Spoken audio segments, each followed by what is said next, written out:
പ്രധാനമന്ത്രി നരേന്ദ്രമോദിക്ക് ശക്തമായ മറുപടിയുമായി മുഖ്യമന്ത്രി പിണറായി വിജയൻ. ശബരിമലയുടെ കാര്യത്തിൽ പച്ചക്കള്ളമാണ് മോദി പ്രചരിപ്പിക്കുന്നതെന്ന് പിണറായി കൊല്ലത്ത് പറഞ്ഞു. ഇരിക്കുന്ന പദവിയുടെ മാന്യത നരേന്ദ്രമോദി കാക്കണമെന്നും പിണറായി ഓർമ്മിപ്പിച്ചു. കേരളത്തിൽ അയ്യപ്പൻ എന്ന് പറഞ്ഞാൽ അറസ്റ്റ് എന്ന മോദിയുടെ പ്രസ്താവന പച്ചക്കള്ളമാണെന്ന് പിണറായി പറഞ്ഞു. അയ്യപ്പൻ എന്ന് പറഞ്ഞു പോയാൽ കേരളത്തിൽ അറസ്റ്റാണെന്നാണ് പറഞ്ഞത്, തടങ്കലാണെന്നാണ് പറഞ്ഞത്. ഇങ്ങനൊരു പച്ചക്കള്ളം ഒരു പ്രധാനമന്ത്രി പറയാമോ? രാജ്യത്തെ തെറ്റിദ്ധരിപ്പിക്കലല്ലേ? അയ്യപ്പന്റെ പേരിൽ രാജ്യത്തെ തെറ്റിദ്ധരിപ്പിക്കാൻ പ്രധാനമന്ത്രിക്ക് അവകാശമുണ്ടോ? ശബരിമലയിലെ കാണിക്ക തടസ്സപ്പെടുത്താൻ ആഹ്വാനം ചെയ്തത് മോദിയുടെ അനുയായികളാണ്. ശബരിമലയിൽ അക്രമികളെത്തിയത് മോദിയുടെ അനുഗ്രഹാശിസുകളോടെയാണ്. കേരളത്തിൽ ശബരിമലയുടെ പേര് പറയാതെ തൊട്ടയൽ സംസ്ഥാനത്ത് പോയി തെറ്റിദ്ധരിപ്പിക്കുന്ന പ്രസ്താവന നടത്തിയത് പദവിക്ക് ചേർന്നതല്ല.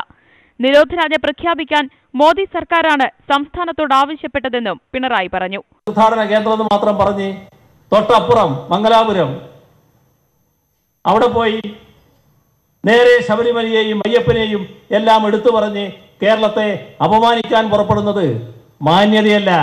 ബി.ജെ.പി. സ്ഥാനാർത്ഥി ജയിലിലായത് നിയമവിരുദ്ധ പ്രവർത്തനത്തിനാണ്. തെറ്റ് ആര് ചെയ്താലും കേരളത്തിൽ നടപടിയുണ്ടാകുമെന്നും പിണറായി കൂട്ടിച്ചേർത്തു. ന്യൂസ് 18 കൊല്ലം.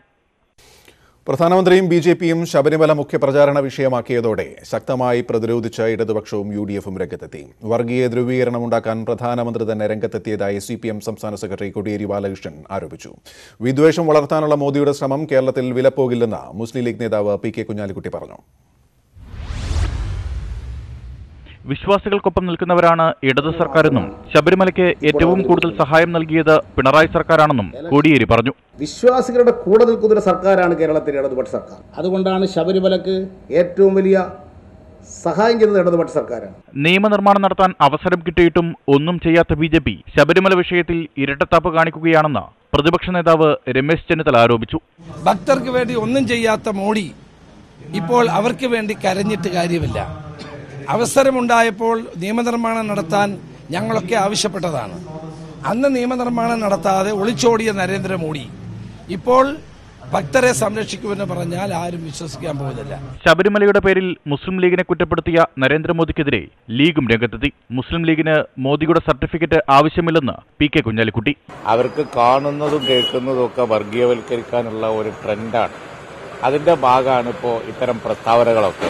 ശബരിമലയിൽ സർക്കാർ നടത്തിയ അതിക്രമങ്ങൾക്കെതിരെയാണ് ബി.ജെ.പി. ശബ്ദമുയർത്തുന്നതെന്നും അത് വോട്ടഭ്യർത്ഥനയല്ലെന്നും ബി.ജെ.പി. നേതാവ് വി മുരളീധരൻ പറഞ്ഞു. ആചാര അനുഷ്ഠാനങ്ങൾ പാലിക്കണം എന്ന് ആഗ്രഹിക്കുന്നവർക്കെതിരായിട്ട് സർക്കാർ നടത്തുന്ന അതിക്രമമാണ് ഞങ്ങൾ ചർച്ചാ വിഷയമാക്കുന്നത്. അത് അയ്യപ്പന്റെ പേരിൽ വോട്ടഭ്യർത്ഥിക്കലല്ല. വിവിധ ബ്യൂറോകൾക്കൊപ്പം ന്യൂസ് 18 മലപ്പുറം. ശബരിമല വിവാദത്തിലും അപ്രതീക്ഷിതമായി പ്രതിസ്ഥാനത്തെത്തിയതിന്റെ അമ്പരപ്പിലാണ് മുസ്ലിം ലീഗ്. വിശ്വാസികൾക്ക് അനുകൂലമായ നിലപാട് എടുത്തിരുന്ന ലീഗിനെ പേരെടുത്ത് പറഞ്ഞ് പ്രധാനമന്ത്രി വിശ്വാസ വഞ്ചകരാക്കിയതാണ് ചർച്ചയാവുന്നത്.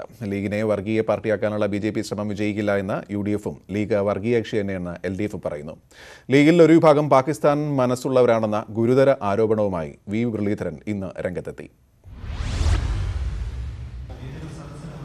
കേരളത്തിലെ ലീഗിനെ വർഗീയ കക്ഷിയായി മുദ്രകുത്തുന്ന ബി.ജെ.പിയുടെ നിലപാട് അങ്ങേയറ്റത്തെ പ്രതിഷേധാർഹമായ ഒരു കാര്യമാണ്. രാഹുൽ ഗാന്ധി വയനാട്ടിൽ മത്സരിക്കാൻ എത്തിയതോടെയാണ് മുസ്ലിം ലീഗ് വർഗീയ പാർട്ടിയാണോ എന്ന ചർച്ച ദേശീയ തലത്തിൽ സജീവമായത്. പ്രധാനമന്ത്രി നരേന്ദ്രമോദി പേരെടുത്ത് പറഞ്ഞു വിമർശിച്ചതോടെ മുസ്ലിം ലീഗിനെ ശക്തമായി പിന്തുണച്ച് UDF രംഗത്തെത്തി. മോദിയുടെ സർട്ടിഫിക്കറ്റ് വേണ്ടെന്നാണ് ലീഗ് നേതൃത്വത്തിന്റെ പ്രതികരണം. സംസ്ഥാനങ്ങളെ പോലും തമ്മിൽ തല്ലിക്കുന്ന, അതുപോലെ തന്നെ ജനങ്ങളെ, സമുദായങ്ങളെ തമ്മിലടിപ്പിക്കുന്ന പ്രചരണ തന്ത്രം കൊണ്ടുവരാൻ നോക്കുകയാണ്. കേരളത്തിലെ ജനങ്ങൾ ബുദ്ധിയുള്ളവരാണ്, അത് മനസ്സിലാക്കിയാൽ മതി. ഇവിടെ അത്തരം വർഗീയ പ്രചരണങ്ങൾ ഏശാൻ പോകുന്നില്ല. പക്ഷേ മോദിയെ എതിർക്കുമ്പോഴും ലീഗിനോട് CPM-ന് ഒട്ടും അയവില്ല. മുസ്ലിം ലീഗ് മതമൗലികവാദ നിലപാടുള്ള പാർട്ടിയാണെന്നും SDP-യുമായും ജമാഅത്തെ ഇസ്ലാമിയുമായും ലീഗ് മുന്നണി സ്ഥാപിച്ചത് ഇതിന് തെളിവാണെന്നും CPM സംസ്ഥാന സെക്രട്ടറി കോടിയേരി ബാലകൃഷ്ണൻ. പാണക്കാട്ടെ ഹൈദരലി തങ്ങൾ മാതൃഭൂമിയിലെഴുതിയ ലേഖനത്തിൽ പോലും ഞങ്ങളവിടെ ഉപയോഗിച്ചത് പാകിസ്ഥാൻ പതാകയല്ല എന്നുകൊണ്ട് എന്തുകൊണ്ട് പറയുന്നില്ല? ബി.ജെ.പി. പറഞ്ഞതിൽ ഉറച്ചു നിൽക്കുകയാണ്. പാകിസ്ഥാനെ പിന്തുണയ്ക്കുന്നവരാണ് ലീഗിലെ ഒരു വിഭാഗമെന്നും അതുകൊണ്ടാണ് അമിത്ഷാ അവരെ പാകിസ്ഥാനോട് ഉപമിച്ചതെന്നും ബി.ജെ.പി. നേതാവ് വി മുരളീധരൻ. മുസ്ലിം ലീഗ് എന്ന് പറയുന്ന പാർട്ടി ഇന്ത്യ വിഭജനത്തിന് കാരണമായിട്ടുള്ള പാർട്ടിയാണ്. പാകിസ്ഥാൻ ഉണ്ടാകണം എന്നാവശ്യപ്പെട്ട പാർട്ടിയാണ്. ഇന്ത്യ വിഭജിക്കണം എന്നാവശ്യപ്പെട്ട ആളുകളാണ്. വിവിധ ബ്യൂറോകൾക്കൊപ്പം ന്യൂസ് 18 തിരുവനന്തപുരം. തിരുവനന്തപുരത്തെ ബി.ജെ.പി. സ്ഥാനാർത്ഥി കുമ്മനം രാജശേഖരനെ വിമർശിച്ച് കെ.പി.സി. പ്രസിഡന്റ് മുല്ലപ്പള്ളി രാമചന്ദ്രൻ. ഹിന്ദു ധ്രുവീകരണ രാഷ്ട്രീയത്തിന്റെ വക്താവാണ് കുമ്മനം രാജശേഖരനെന്ന് മുല്ലപ്പള്ളി പറഞ്ഞു. നിലയ്ക്കൽ മാറാട് സംഭവങ്ങളെ പരാമർശിച്ചുകൊണ്ടായിരുന്നു മുല്ലപ്പള്ളിയുടെ വിമർശനം.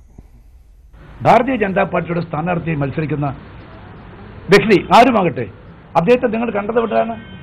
ഒരിക്കലും ശുദ്ധ രാഷ്ട്രീയത്തിന്റെ മുൻപന്തിയിൽ അദ്ദേഹം ഉണ്ടായിരുന്നില്ല.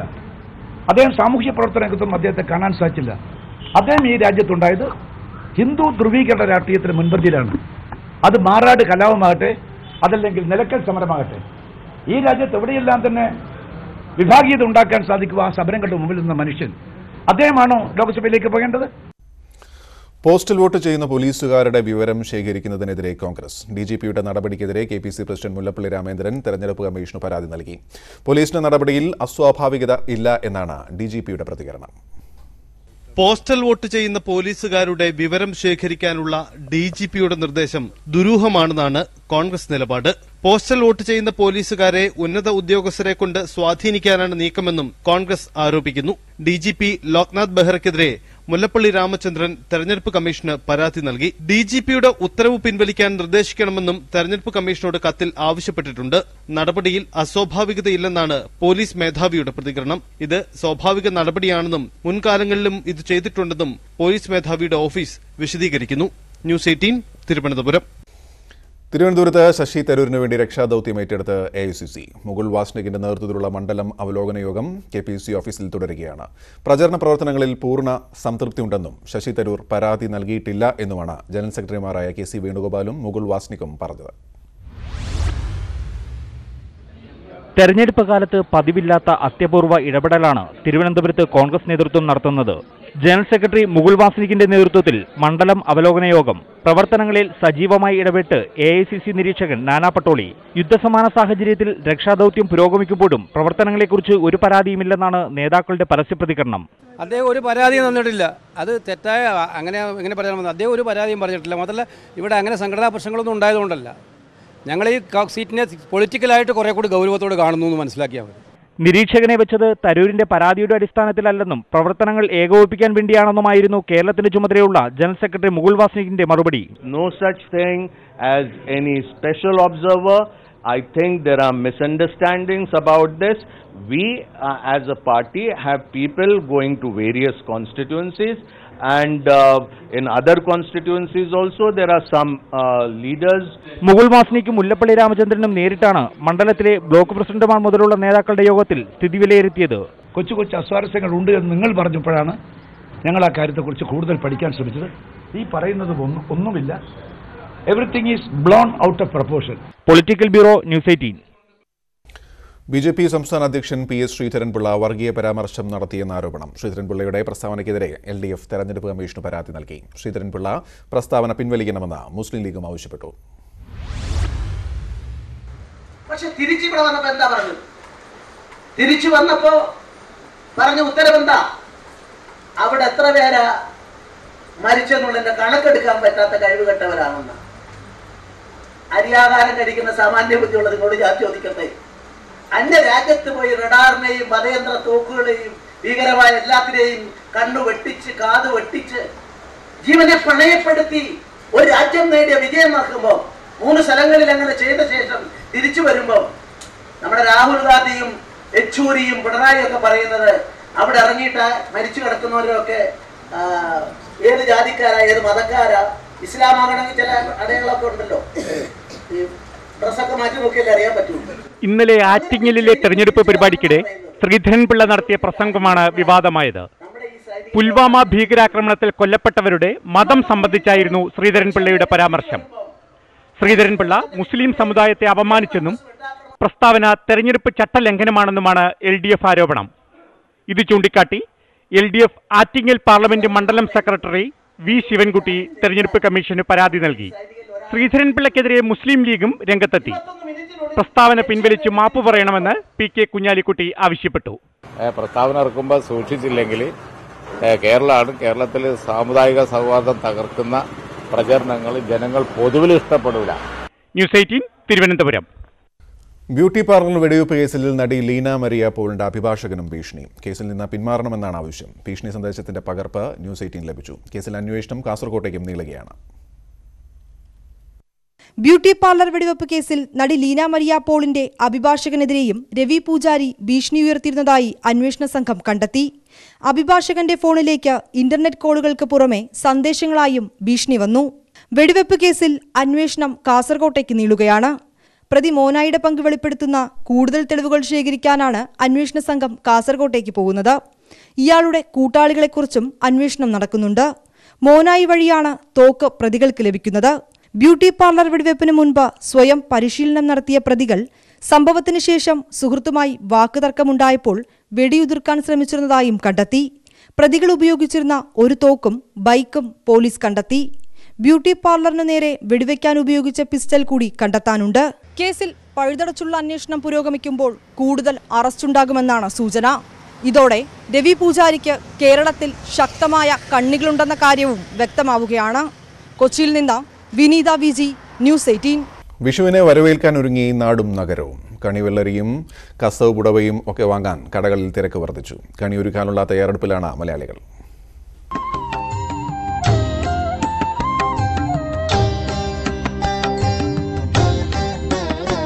നിലവിളക്കിന്റെ തിരിവെളിച്ചത്തിൽ കണിവെള്ളരിയും കണിക്കൊന്നയും, പിന്നിലായി ശ്രീകൃഷ്ണ വിഗ്രഹം. ഗുരുവായൂർ കഴിഞ്ഞാൽ ശ്രീകൃഷ്ണ വിഗ്രഹങ്ങൾക്ക് ഏറ്റവും കൂടുതൽ ആവശ്യക്കാരുള്ളത് തൃപ്പൂണിത്തുറയിലാണെന്നാണ് വ്യാപാരികളുടെ കണക്ക്. പേപ്പർ പൾപ്പ് കൊണ്ടുണ്ടാക്കുന്ന ശ്രീകൃഷ്ണ വിഗ്രഹങ്ങൾക്ക് 150 രൂപ മുതലാണ് വില. പേപ്പർ പൾപ്പ് വില കുറവാണ്. ഫൈബറിന്റെ പൊട്ടാത്ത ഐറ്റമാണ്. അത് സ്വല്പം കോസ്റ്റ്ലിയാണ്. കണിക്കൊന്നയ്ക്ക് പകരം വയ്ക്കാൻ ചൈനീസ് കൊന്നപ്പൂക്കളും എത്തിയിട്ടുണ്ട്. വീഷറിയും കണിവെള്ളരിയും കസവ് പുടവയും ഒക്കെ എത്തിയെങ്കിലും മുൻ വർഷങ്ങളിലേതുപോലെ തിരക്കില്ലെന്ന് വ്യാപാരികൾ. സാധനമൊക്കെ എത്തി തുടങ്ങി. പഴയ ബിസിനസ് ഒന്നും ഇല്ല. ഇപ്പോൾ വലിയ ഇതൊന്നുമില്ല. ആകെ പൊതുവെ ഡള്ളാണ് ബിസിനസ്സൊക്കെ. ബംഗളൂരു, പാലക്കാട്, കോയമ്പത്തൂർ എന്നിവിടങ്ങളിൽ നിന്നാണ് കണിവസ്തുക്കൾ എത്തുന്നത്. ന്യൂസ് 18 കൊച്ചി. വിഷുപ്പുലരിയെ വരവേൽക്കാനുള്ള ഒരുക്കം ശബരിമലയിലും പൂർത്തിയായി. നാളെ പുലർച്ചെ 4 മുതൽ 7 വരെയാണ് സന്നിധാനത്ത് വിഷുക്കണി ദർശനം. തന്ത്രിയും മേൽശാന്തിയും ഭക്തർക്ക് കൈനീട്ടം നൽകും. ഐശ്വര്യത്തിന്റെയും സമൃദ്ധിയുടെയും ആഘോഷപ്പുലരിയെ വരവേൽക്കാൻ സന്നിധാനം ഒരുങ്ങി. അലങ്കരിച്ച ശ്രീകോവിലിൽ അയ്യപ്പ വിഗ്രഹത്തിന് മുന്നിലാണ് വിഷുക്കണി ഒരുക്കുന്നത്. ഇന്ന് അത്താഴപൂജ കഴിയുന്നതോടെ ഓട്ടുരുളിയിൽ കൊന്നപ്പൂവും കണി വിഭവങ്ങളും തയ്യാറാകും. പുലർച്ചെ നട തുറന്ന് മേൽശാന്തി വിഗ്രഹത്തെ വിഷുക്കണി കാണിക്കും. 4 മണി മുതൽ 7 മണി വരെ ഭക്തർക്കും വിഷുക്കണി കാണാം. തന്ത്രി കണ്ഠരര് രാജീവരരും മേൽശാന്തി VN വാസുദേവൻ നമ്പൂതിരിയും ഭക്തർക്ക് വിഷുക്കൈനീട്ടം നൽകും. വിഷുക്കണി കാണാൻ വലിയ ഭക്തജനത്തിരക്കുണ്ട് സന്നിധാനത്ത്. വിഷുക്കണി അയ്യപ്പനെ ആദ്യം ദർശനം ചെയ്യും. ആ വിഷു കണി അയ്യപ്പനെ കാണിച്ചതിന് ശേഷം 6 മണിക്ക് ശേഷം ഭക്തജനങ്ങൾക്ക് വേണ്ടിയിട്ട് ആ വിഷുക്കണി പുറത്തേക്ക് വയ്ക്കും. തെരഞ്ഞെടുപ്പിന്റെ കൂടി പശ്ചാത്തലത്തിൽ ശക്തമായ സുരക്ഷയാണ് ശബരിമലയിൽ. നിലയ്ക്കൽ മുതൽ കർശന പരിശോധന തുടരുന്നുണ്ട്. 19-നാണ് മേടമാസ പൂജയ്ക്ക് ശേഷം നടയടയ്ക്കുന്നത്. ന്യൂസ് 18 സന്നിധാനം. അന്തരിച്ച മുൻ അഡീഷണൽ ചീഫ് സെക്രട്ടറിയും എഴുത്തുകാരനുമായ ഡോക്ടർ D ബാബുപോളിന്റെ സംസ്കാരം ഇന്ന്. മൃതദേഹം ജന്മനാടായ പെരുമ്പാവൂരിലെ കറുപ്പമ്പടിയിലെത്തിക്കും. പൊതുദർശനത്തിന് ശേഷം വൈകിട്ട് കറുപ്പമ്പടി സെന്റ് മേരീസ് കത്തീഡ്രലിലാണ് സംസ്കാരം. തിരുവനന്തപുരത്തെ സ്വകാര്യ ആശുപത്രിയിൽ വെച്ച് ഇന്നലെയായിരുന്നു അന്ത്യം. 2 ആഴ്ച മുമ്പ് വരെ പൊതുവേദികളിൽ സജീവമായിരുന്ന അദ്ദേഹം പ്രമേഹം ആന്തരിക അവയവങ്ങളെ ബാധിച്ചതിനെ തുടർന്ന് ചികിത്സയിലായിരുന്നു. ശ്രേഷ്ഠ ബസേലിയസ് തോമസ് പ്രഥമൻ കാതോലിക്ക ബാവയുടെ നേതൃത്വത്തിലാണ് സംസ്കാര ചടങ്ങുകൾ. കൂടുതൽ തെരഞ്ഞെടുപ്പ് വാർത്തകൾ.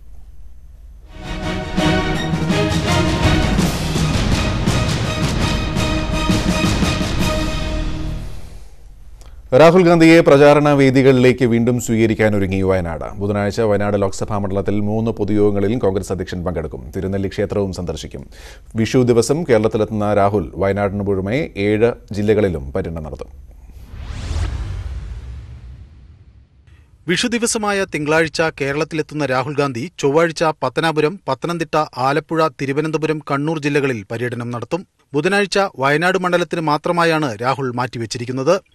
പത്രിക നൽകിയ ശേഷം വീണ്ടും എത്തുന്ന കോൺഗ്രസ് അധ്യക്ഷൻ വയനാട് ജനതയെ വൈകാരികമായി പിടിച്ചുലയ്ക്കുമെന്നാണ് UDF പ്രതീക്ഷ. ഇത് സംസ്ഥാനത്താകെ അനുകൂല തരംഗമുണ്ടാക്കുമെന്നും UDF കണക്കുകൂട്ടുന്നു. രാജീവ് ഗാന്ധിയുടെ ചിതാഭസ്മം നിമജ്ജനം ചെയ്ത തിരുനെല്ലിയിലെ പാപനാശിനി രാഹുൽ സന്ദർശിക്കും. വയനാട് പൊതുയോഗം സുൽത്താൻ ബത്തേരിയിലാണ്. വയനാട് മണ്ഡലത്തിന്റെ ഭാഗമായ കോഴിക്കോട് ജില്ലയിലെ തിരുവമ്പാടിയിലും മലപ്പുറത്തെ വണ്ടൂരിലും രാഹുൽ എത്തും. വളരെ ചുരുങ്ങിയ ദിവസങ്ങൾക്കുള്ളിൽ തന്നെ 2 പ്രാവശ്യം വീടുകളെല്ലാം സന്ദർശിച്ച് വിഷുവിന് ശേഷം 2 പ്രാവശ്യം കൂടി എല്ലാ പ്രവർത്തകരും നേതാക്കന്മാരടക്കം എല്ലാ വീടുകളും സന്ദർശിച്ച് ഉജ്ജ്വലമായ വിജയം അദ്ദേഹത്തിന് ഉറപ്പുവരുത്തുകയാണ്. മാവോയിസ്റ്റ് ഭീഷണി ഉൾപ്പെടെ സുരക്ഷാ പ്രശ്നങ്ങളുള്ളതിനാൽ രാഹുലിന്റെ പരിപാടികളിൽ അവസാന നിമിഷം വരെ മാറ്റമുണ്ടായേക്കും. മാനന്തവാടിയിൽ നിന്ന് തിരുനെല്ലിയിലേക്കുള്ള യാത്ര വനത്തിലൂടെയായതിനാൽ ഇത് സംബന്ധിച്ച അന്തിമ തീരുമാനം SPGയുടേതാകും.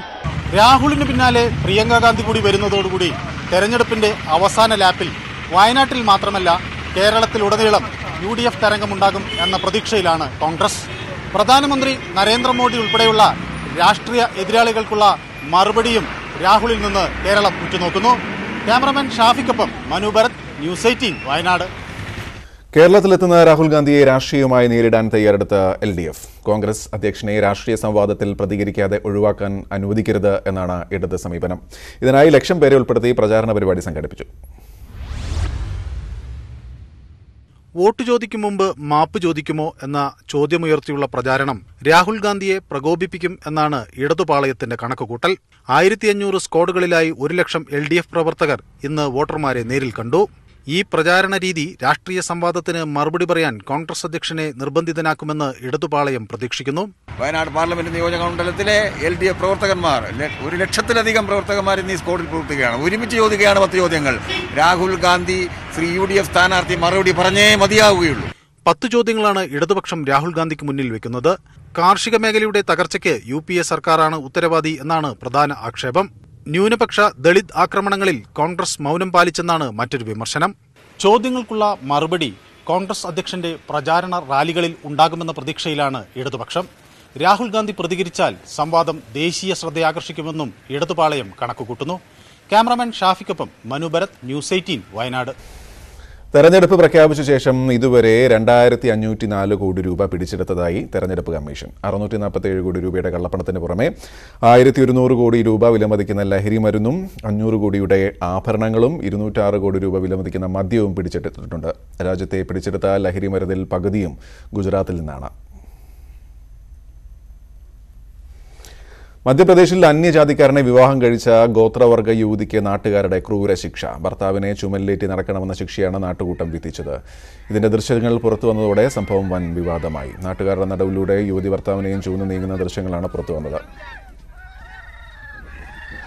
ജാബോയിലെ ദേവ്ഗാവ് ഗ്രാമത്തിലാണ് സംഭവം. 20-കാരിയാണ് നാട്ടുകാരുടെ അവഹേളനത്തിന് ഇരയായത്. സംഭവത്തെക്കുറിച്ച് ഉന്നത അന്വേഷണത്തിന് ഉത്തരവായി.